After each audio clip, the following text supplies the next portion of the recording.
তো এই হচ্ছে আজকে নিরামিষ খাওয়ার, 1 মাস পুরো শ্রাবণ মাসে নিরামিষ খাওয়ার। আজকে হচ্ছে পঞ্চম দিন। তোমাদের দাদাভাইয়ের লাঞ্চের থালি একদম রেডি, একদম 7 সকালে লাঞ্চের থালি, 10:30টার মধ্যে লাঞ্চের থালি রেডি। তো চলো তোমাদের দাদাভাই এখন খেতে বসে পড়বে, ফটাফট করে খেয়ে আবার ডিউটি আছে। চলে এসো চলে এসো।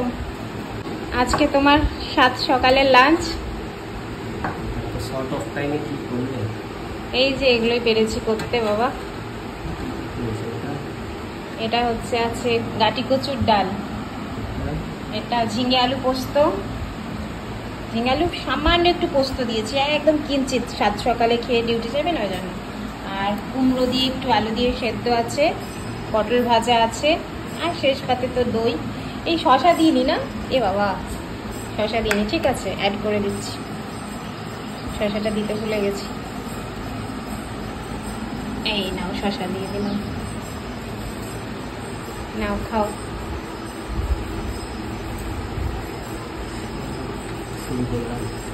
আজকে তোমার নিরামিষ খাওয়ার পঞ্চম দিন, 5 দিনের দিন আজকে। খাও। তো তোমাদের দাদাভাইয়ের হচ্ছে যেদিন যেমন সেদিন সেরকম, কোনোদিন দুপুরে লাঞ্চ, কোনোদিন 7 সকালে লাঞ্চ। কি করবে, ডিউটিগুলোই এরকম থাকে। আবার কোনোদিন গভীর রাতে ডিনার, তাই তো। ডিউটি যখন শেষ হয় আসে বাড়িতে তখন অনেক রাত করে খায়, কি করবে, ডিউটির সঙ্গে সময়ের সঙ্গে চলতে হয় মানুষটাকে।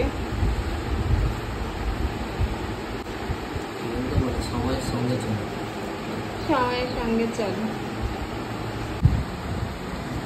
ঝিঙে তরকারিটা কেমন খাচ্ছ? ঝিঙে আলু পোস্ত বাবা ভালো ভাজতো।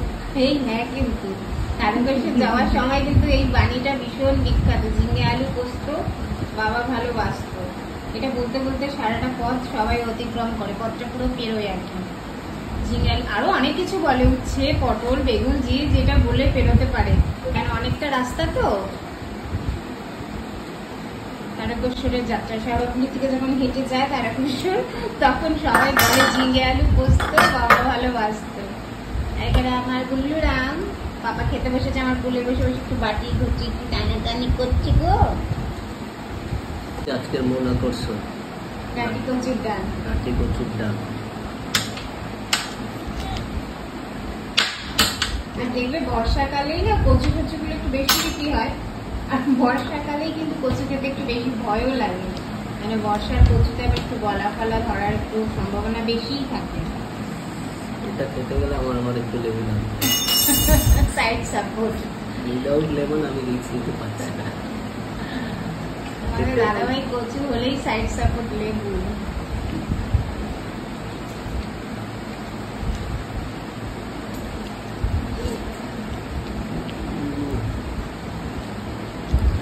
লেবু থেকে ফ্লেভারটাই চেঞ্জ হয়ে যায়। ভালো আছে, কোনটা ভালো যাচ্ছে? সিদ্ধ হয়ে যায়, খুব ভালোই তো সিদ্ধ হচ্ছে। না সিদ্ধ করতে হয়েছে না, অনেকটা সময় গেছে তাকে। তোমাদের দাদাভাইকে হচ্ছে কচুগুলো একটু একটু সাদা সাদা বেশি এনেছে, তো এটা একটু সেদ্ধ হতে একটু অসুবিধা হয়, তো সময় লেগেছে। যাই হোক হয়ে গেছে, সুন্দর ভালো সেদ্ধ হয়েছে না, করেছি সেদ্ধ, অনেকটা সময় ধরে।